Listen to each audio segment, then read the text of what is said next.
El jueves pasado, celebrando las Pascuas, nos llegó la noticia del 6,7% de inflación, una noticia bastante movilizante, sobre todo porque el impacto de la inflación fue más alto en alimentos y bebidas. Y esta semana empezamos con los anuncios del lunes con respecto al bono, no IFE, dice el gobierno, porque el IFE es el ingreso federal de emergencia y este es un bono con el objetivo de tratar de, no de incentivar el consumo, sino de sostener esas deudas que los sectores que van a cobrar el bono no han podido pagar y entonces van a ayudar en ese pago. ¿Quiénes son los sectores que van a recibir este bono?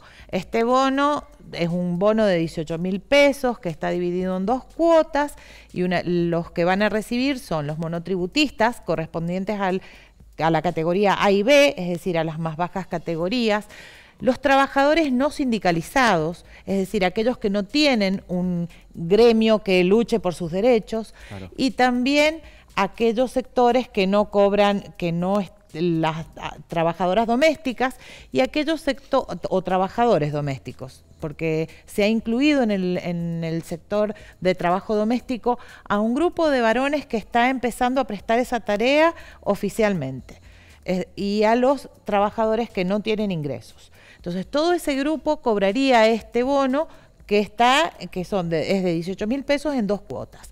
Y el otro bono es un bono para los jubilados que es de 12.000 pesos y es para aquellos que cobren menos de 2 haberes mínimos. Bien. Este bono, como dije antes, tiene la intención de cubrir consumos postergados. Es decir, no incentivar el consumo, sino cubrir el consumo postergado. El tema es que se pretende financiar este bono con un proyecto de ley que, como tal su nombre lo dice, es el proyecto de ley de gravamen a la renta inesperada.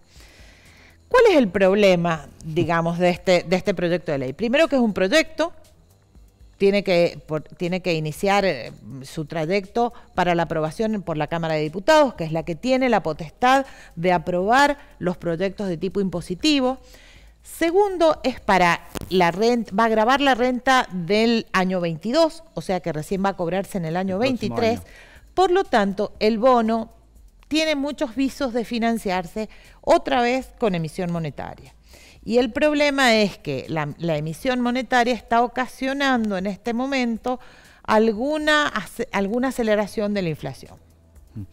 Hay un detalle en todo esto que es bien, pero bien de economía política, digo, por las acciones que busca el gobierno, que también son, al fin y al cabo, una medida muy fuerte económica, pero digo, hay una mirada puesta también del Fondo Monetario, ¿no? Y de lo que pueden ser los cumplimientos de nuestro país o los que debe hacer nuestro país.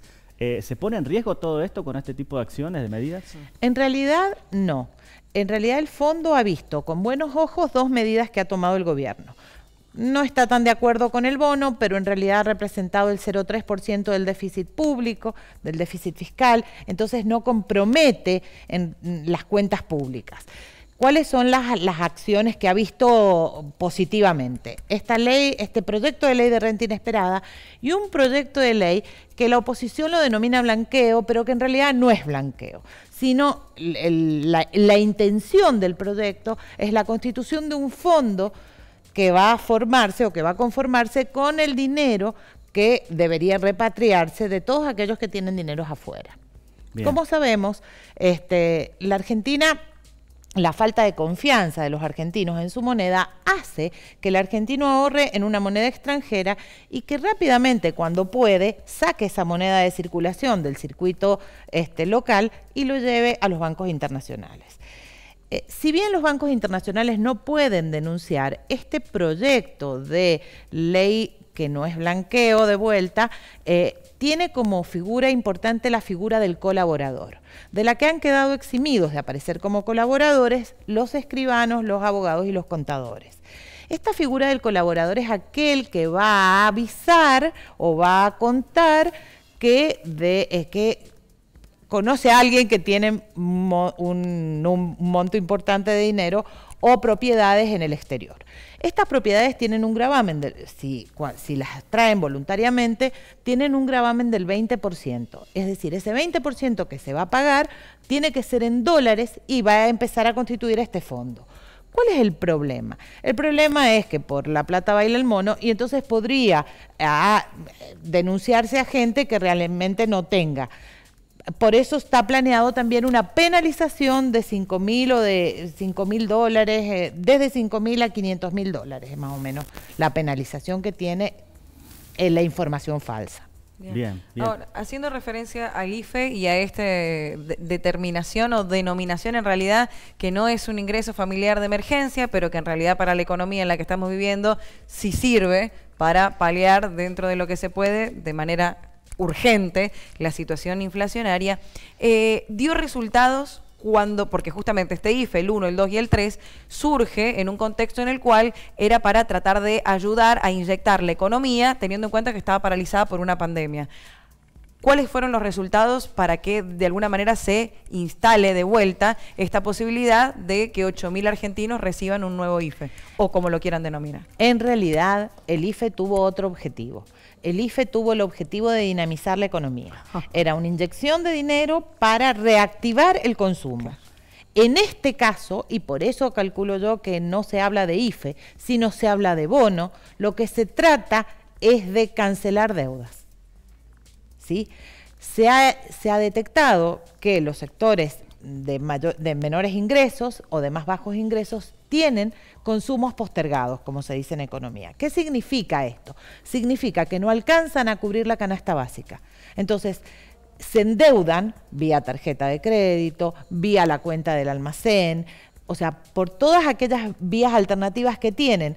Y entonces lo que hacen es, les entregan este bono para poder sanear sus economías familiares y a partir de ahí volver a reactivar. ¿Pero qué garantiza que eso vaya a ser así?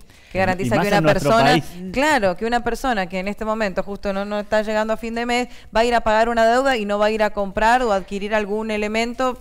En realidad nadie garantiza nada y este ingreso la gente lo va a destinar para consumo en alimentos. Seguro. No se puede pensar, como algunos dicen, que con este bono o con los incentivos que pueda dar el gobierno, la gente va a ir a comprarse ni ropa ni alcohol, porque no cubre las necesidades básicas de alimentos, entonces mucho menos se puede pensar que va a destinar ese dinero a otro tipo de bienes que también tiene derecho a tenerlos, ¿eh? Claro, no es que no esté en discusión, pero generalmente se piensa que va a cubrir consumos alimentarios.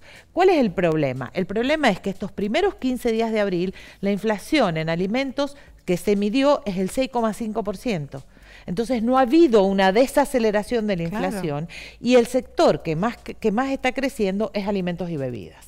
Es decir, si uno piensa en una familia que no cubre su ingreso mínimo, que va a comprar algún bien del sector lácteo, no puede comprarlo, no tiene acceso a comprarlo.